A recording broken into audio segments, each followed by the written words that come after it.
நாம எல்லோரும் ஏன் இன்ஜினியரிங் காலேஜே சேர்றோம்? ஐடி சம்பளத்துக்காக சில பேர், அமெரிக்கா வேலைக்காக சில பேர், அதிகமா வரதட்சணை வாங்கலான்னு சில பேர். ஆனா இன்ஜினியரிங் ஆகணுங்கிறதுக்காக யாருமே இன்ஜினியரிங் சேர்றது இல்ல. யாரோ ஒரு வெள்ளக்காரன் கண்டுபிடிச்ச சாஃப்ட்வேரை மனப்பாடம் பண்ணி கோடு எழுதி எக்ஸாம் எழுதி பாஸ் ஆகி வேலைக்கு சேர்ந்து அங்க ஆன்சைட் போய் அப்ரைசல் வாங்கி சொந்த ஊர்ல ஒரு லேண்டா வாங்கி இஎம்ஐல ஒரு வீட்டை கட்டி வீட்டுக்குள்ள கல்யாணம் கட்டி நமக்கு பிறக்கிற குழந்தைங்களுக்கு ஸ்கூல் ஃபீஸ் கட்டி எக்ஸாம் ஃபீஸ் கட்டி அதுங்களுக்கு ஒரு நாள் கல்யாணம் கட்டி கட்டின வீட்டுல ஒரு நாள் செத்து போறது.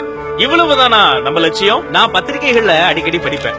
ஒரு கிராமத்து மாணவி சோலார் ஃபேன் கண்டுபிடிச்சிருக்காங்க. ஒரு செகண்ட் இயர் ஸ்டூடெண்ட் ஒரு வாட்டர் பைக் கண்டுபிடிச்சிருக்காரு.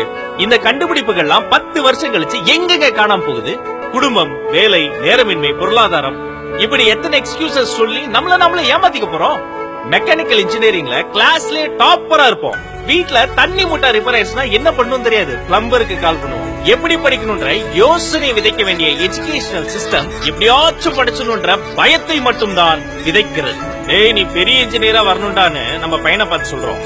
எப்ப வச்சோம் நீ சிறந்த இனோவேட்டரா வரணும்னு அவனை உற்சாகப்படுத்திருப்போம்.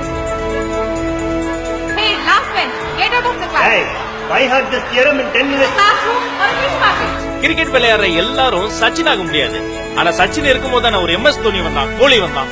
வல்லவனுக்கு வல்லவன் இந்த வையகத்தில் உண்டு. இங்க தேவை நிறைய பயிற்சி, கொஞ்சம் முயற்சி. Wikipedia, Google search, cloud computing, எந்த வசதியும் இல்லாத அந்த காலத்திலேயே கல்லணையை கட்டினாங்க. ஆனால் டெக்னிக்கலி இன்னைக்கு கணக்கில் அடங்காத வசதிகள் இருக்கு. கட்டுமானங்களும் கண்டுபிடிப்புகளும் இருக்கா? குழந்தைகள் கையில் குட்டி குட்டி பலூன்கள் வந்தன. அந்த பலூனில் இருந்து ஹாட் ஏர் பலூன்ஸ், விமானங்கள், பாராசூட், ராக்கெட், சேட்டலைட் எல்லாம் வந்தன. வெறும் பலூனோடு திருப்தி அடைந்திருந்தால் நாம் வெறும் குழந்தைகள். ஆனால் பறத்தல் குறித்து கனவு கண்டு அதை கண்டுபிடிப்புகளால் சாத்தியமாக்கியதால் தான் நாம் மனிதர்கள். நியூட்டன் தலையில விழுறதுக்கு முன்னாடியே மில்லியன் கணக்கான ஆண்டுகள் ஆப்பிள் மரத்துல இருந்து கீழே தான் விழுந்துட்டு இருந்தது. ஆனா மேல இருந்து ஏன் கீழே விழுதுன்னு நியூட்டன் தலையில விழுந்த பிறகு அவர் யோசிச்சார். பூமிக்கு தியரி ஆஃப் கிராவிட்டி கிடைச்சு.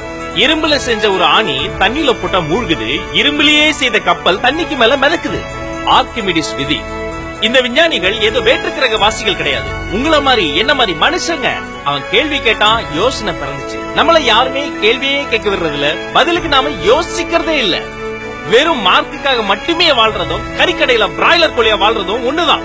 பேப்பர் போடுற ஒரு சாதாரண பையன், அந்த பேப்பருடைய ஹெட்லைன்ஸா வந்த வரலாற்றின் பெயர் தான் அப்துல் கலாம். இந்திய இன்ஜினியரிங் மாணவர்களுக்காக ஒரு போட்டியை நடத்துறாங்க. Agriculture, energy, water and environment, manufacturing technology and infrastructure, இந்த பிரிவுகள்ல பல புதிய கண்டுபிடிப்புகள் உங்ககிட்ட இருந்தா ஸ்கிரீன்ல தெரியுற இந்த வெப்சைட்டுக்கு போய் உடனடியா உங்க பேரை ரிஜிஸ்டர் பண்ணுங்க. ஃபர்ஸ்ட் பிரைஸ் ஜெயிக்கிறது மட்டும் வெற்றி கிடையாது. இத்தகைய புதிய முயற்சிகளில் பார்ட்டிசிபேட் பண்றதே ஒரு மிகப்பெரிய வெற்றி. அடுத்த நாட்டு விஞ்ஞானிகளின் கண்டுபிடிப்புகளை படிப்பது இருக்கட்டும், அடுத்த கண்டுபிடிப்பு நம் மண்ணில் இருந்தே பிறக்கட்டும்.